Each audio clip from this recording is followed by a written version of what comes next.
CBI है, NIA है, IT है, जांच एजेंसियां हैं। हमारी देश की बहुत अच्छी जांच एजेंसियां हैं। अब सरकार जो होती है तो आरोप तो लगते हैं, सरकार के अधीन है, या सुप्रीम कोर्ट भी कहता है पिंजरे में बंद होता है, ये तो सब चीजें लगे हैं। लगता तो नहीं है संजय सिंह ऐसे व्यक्ति हैं, ग्राउंड जीरो से आए हैं संजय सिंह। ईमानदारी की पराकाष्ठा का नारा लेकर आए हैं, अन्ना जी का हाथ पकड़कर आए हैं और भारत माता की जय करके आए थे रामलीला मैदान और जंतर मंतर से, जब ये राजनीतिक पार्टी बनी जिसका गठन ही इंडिया अगेंस्ट करप्शन था। याद होगा आपको, आप तो बहुत वरिष्ठ पत्रकार हैं और आपका चैनल भी सब प्रकार के लगे। सोचने वाली बात तो है, प्रश्न चिन्ह तो है, जिम्मेदारी भरा प्रश्न चिन्ह है कि हम जिस बात को लेकर आए थे वही बात हम पर होने लगी।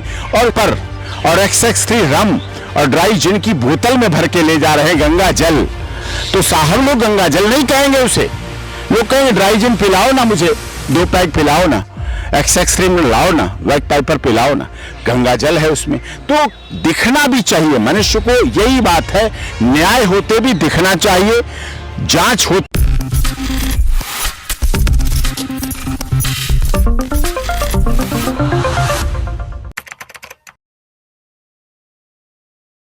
क्या सच में संजय सिंह ने 100 करोड़ का घोटाला किया है? क्योंकि अरविंद केजरीवाल लगातार यही बात कह रहे हैं कि ये सब झूठ है, ये सब तंत्र की हत्या है। जब अरविंद केजरीवाल कोर्ट पहुंचते हैं और यहाँ पर संजय सिंह कोर्ट पहुंचते हैं तो साफ तौर पर देखा गया कि संजय सिंह ने यही बात कही कि देश के प्रधानमंत्री नरेंद्र मोदी अडानी के नौकर हैं और हमें नौकर से डर नहीं लगता है। इन तमाम मुद्दों को लेकर जो है हम बात करने के लिए मौजूद हैं AP सिंह, वरिष्ठ वकील से, उनसे जानेंगे कि आखिर क्या जो है इसका मसला हो सकता है, क्या विपक्ष झूठ बोल रहा है या फिर सत्ता पक्ष। सर आपका बहुत बहुत स्वागत है जी। सर, कैसे देखते हैं आप संजय सिंह, उसके पहले मनीष सिसोदिया, सत्येंद्र जैन, ये विपक्ष को दबाने का प्रयास किया जा रहा है या फिर सच में 100 करोड़ का घोटाला हुआ है? नहीं, ये तो जांच का विषय है, अभी जांच कर रही है हमारी ईडी है, सीबीआई है, एनआईए है, आईटी है, जांच एजेंसियां हैं। हमारी देश की बहुत अच्छी जांच एजेंसियां हैं। अब सरकार जो होती है तो आरोप तो लगते हैं, सरकार के अधीन है, या सुप्रीम कोर्ट भी कहता है पिंजरे में बंद होता है, ये तो सब चीजें चलती रहती हैं। लेकिन फिर भी हमारी जांच एजेंसियां हैं, निष्पक्ष हैं, निर्भीक, निडर हैं और जांच चल रही है। तो जो भी होगा, आरोप लगे हैं, लगता तो नहीं है संजय सिंह ऐसे व्यक्ति हैं, ग्राउंड जीरो से आए हैं संजय सिंह। ईमानदारी की पराकाष्ठा का नारा लेकर आए हैं, अन्ना जी का हाथ पकड़कर आए हैं और भारत माता की जय करके आए थे रामलीला मैदान और जंतर मंतर से, जब ये राजनीतिक पार्टी बनी जिसका गठन ही इंडिया अगेंस्ट करप्शन था। याद होगा आपको, आप तो बहुत वरिष्ठ पत्रकार हैं और आपका चैनल भी सब जगह देखा जाता है।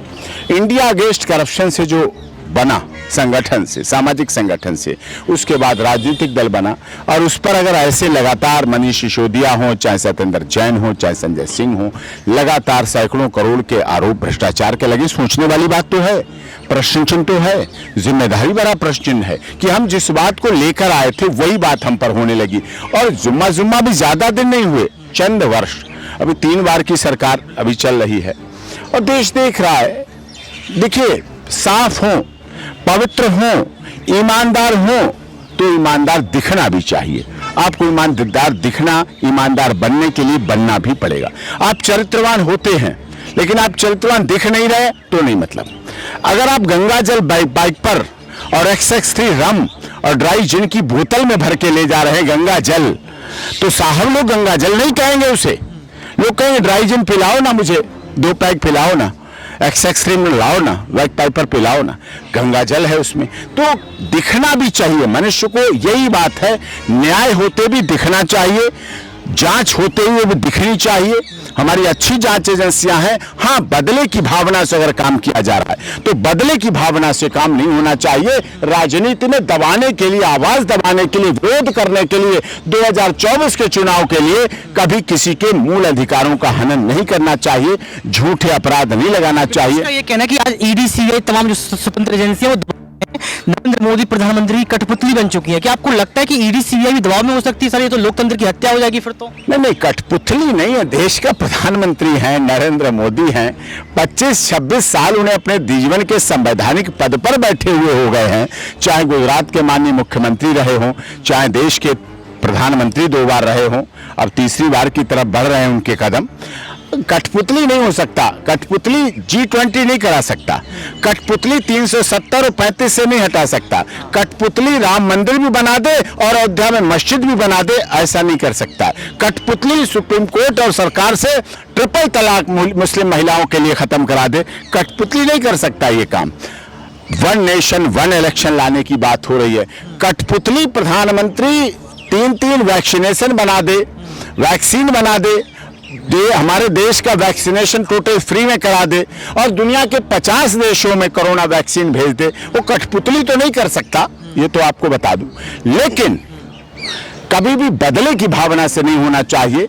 राजनीति में जब आप आगे बढ़ जाएं तो पीछे मुड़कर देखकर बदले की भावना से कार्य कभी नहीं करना चाहिए। सर, आपने वन नेशन वन इलेक्शन की बात की, एक और मुद्दा सामने सर आया था कि इंडिया का नाम भारत कर देंगे, इसमें सर कितनी सच्चाई आप देखते हैं? अगर ऐसा होता है तो हर जगह से इंडिया हटाएंगे तो कितना घाटा जो है देश को? नहीं, इंडिया ही भारत है, भारत ही इंडिया है, इंडिया और भारत ही हिंदुस्तान है और इंडिया भारत हिंदुस्तान ही भारत खंडे है। ये चारों नाम हमारे देश के, वो संस्कृत का है, वो हिंदी का है, वो इंग्लिश का है, वो कॉमन माना जाता है। अब आप यहाँ खड़े हैं, supreme court of India, reserve bank of India, air India, all India radio, है ना, government of India, president of India, तो इंग्लिश में इंडिया कहा जाता है, हिंदुस्तान भी है। अब अगर इंडिया गठबंधन का हो गया है तो अगर भारत पाकिस्तान जीतता है तो क्या बोला जाता है? इंडिया जीता। और अगर बाई चांस हार जाता है ऑस्ट्रेलिया से इंडिया, न्यूजीलैंड से इंडिया हार जाता है तो क्या बोला जाएगा? इंडिया हार गया। इंडिया मतलब गठबंधन हार गया, क्या भारत हार गया? भारत का लोग, भारत कभी नहीं हारता, भारत का संविधान कभी नहीं हारेगा, भारत कभी नहीं भारत माता हारेंगी, मजबूत है। लेकिन राजनीति करने के लिए जो ... इंडिया ... किया है यूज, प्रेसिडेंट ऑफ भारत लिख दिया सर। हाँ, प्रेसिडेंट ऑफ भारत तो लिख दिया, यहाँ भी भारत का सर्वोच्च न्यायालय लिखा है, लेकिन सुप्रीम कोर्ट ऑफ इंडिया भी लिखा जाता है। तो ये अभी हमारी मिक्स है, एयर इंडिया है, ये सब चीजें, रिजर्व बैंक ऑफ इंडिया। अब नोटों पे लिखा है रिजर्व बैंक ऑफ इंडिया, तो क्या करोगे? फिर से नोटबंदी आएगी, फिर से क्या नोट चेंज होंगे, फिर से क्या होगा? Air India, all India radio, this is in all India radio, जब सुनते हैं तो मन प्रफुल्लित हो जाता है। तो फिर क्या ये भारत का रेडियो है? बोलने को कोई कठिन ऐसा काम नहीं है, चेंज हो सकता है। अगर ऐसा होता है सर तो क्या घाटा आएगा देश को? देश को घाटा क्या आएगा? डिमोनेटाइजेशन हो गया, नोटबंदी हो गई, क्या घाटा आया? सड़कों पे कोरोना काल, अरे आ गए थे, सब सही हो गए। कोरोना काल आया, लाशें आ गई सड़कों पे, शमशान घाट के आगे लाशें लग गई, गंगा की तलहटी लाशों से भर गई। क्या हुआ? सिर्फ जीवन, इतना बड़ा देश है, चलता रहता है, आगे बढ़ता रहता है, काम करते रहते हैं। सर, अंतिम सवाल सीमा हैदर को लेकर रहेगा। ये कहा जा रहा है कि अब तलाक होने वाली है, सीमा हैदर घर वापसी करने वाली है पाकिस्तान। अच्छा, कहाँ सीमा सचिन मीना की किससे तलाक होने वाली है? किससे? आप तो बताओ, आप तो बहुत खबरी पत्रकार है। अच्छा, सचिन की तलाक हो रही है। आप खबरें दिखाते रहिए, आप लड़ाई की खबरें दिखाइए, आप सीमा के मरने की खबरें दिखाइए, आप सीमा के जहर खाने की खबरें दिखाइए। ये नहीं आ रही है सर इस तरीके। कौन दिखा रहा है? हम ही आप तो दिखा रहे हैं, हमारे व्यावसायिक चैनल तो दिखा रहे हैं, हमारे आपकी पत्रकार, सम्मानित पत्रकार मीडिया जो चौथा स्तंभ है वही तो दिखा रहा है। वो तो कुछ भी दिखा। देखिए, अगर सीमा सचिन मीना और डॉक्टर AP सिंह के नाम से खबर बिकती है, अगर खबर चलती है और दुकानें चलती हैं, पाकिस्तान की तो इससे भी खतरनाक खबरें चलती हैं। पाकिस्तान वाले तो कहते हैं सर मैंने टाइटल बना दिया, कंटेंट बना दिया, हमारे यहाँ भूखमरी है, हमारे यहाँ रोटी नहीं मिल पा रही, गैस सिलेंडर महंगा, सब्जी महंगी, टमाटर तेल सब्जी सब महंगी है, तो हमारे यहाँ रोजी रोटी चल जाती है आपके लिए गलत कंटेंट्स डालकर। सोचिए आप, तो ये उनका अपना, चलो मिल जाती है। अगर हमारे नाम से, सचिन मीना के नाम से, सीमा के नाम से, डॉक्टर AP सिंह के नाम से कुछ चल जाता है। ये बात मैंने अपने page doctor AP Singh lawyer और Instagram doctor AP Singh lawyer उस पर डाली। जब उस पर डाली तो लोगों ने कहा सर ऐसा ऐसा लिखते हैं। मैंने कोई बात नहीं कि आपको तो नहीं लगता है कि सीमा मर गई। सीमा के रोज इंटरव्यू आ रहे हैं, सीमा की रोज वीडियोस आ रही हैं, सीमा रोज खुश होके 2 अक्टूबर को गांधी जयंती मनाती है, झाड़ू लगाती है। आज सीमा अपनी बेटी प्रियंका का जन्मदिन मना रही है, तो बिल्कुल खुशी खुशी मना रही है। सीमा सचिन मीना का कभी ना डाइवोर्स होगा।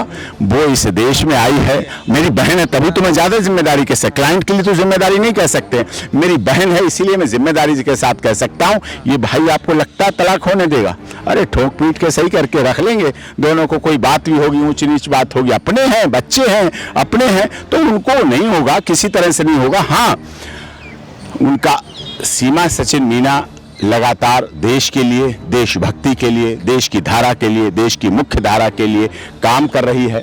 उसने भारत को अपना लिया है, सनातन पद्धति को अपना लिया है, सनातन धर्म को अपना लिया है, तो उसका जीवन अच्छा होगा, भविष्य होगा। और एक बात और जिम्मेदारी के साथ कह दूं, सीमा सचिन मीना भारत में आई है, बहू बन के आई है, और हमारे देश में बहू की ससुराल से डोली दोबारा नहीं उठती है, अर्थी उठ के जाएगी, जाएगी अगर तो अर्थी उठ के जाएगी। जीवन नश्वर है, कभी भी कभी किसी के साथ हो सकता है, लेकिन डोली उठ के सीमा की नहीं जाएगी। बहुत बहुत शुक्रिया। एपी सिंह जी हमारे साथ थे और इसमें साफ तौर पर कहा गया कि जिस तरह की खबरें मीडिया में दिखाई जा रही है बिल्कुल गलत है, फेक है।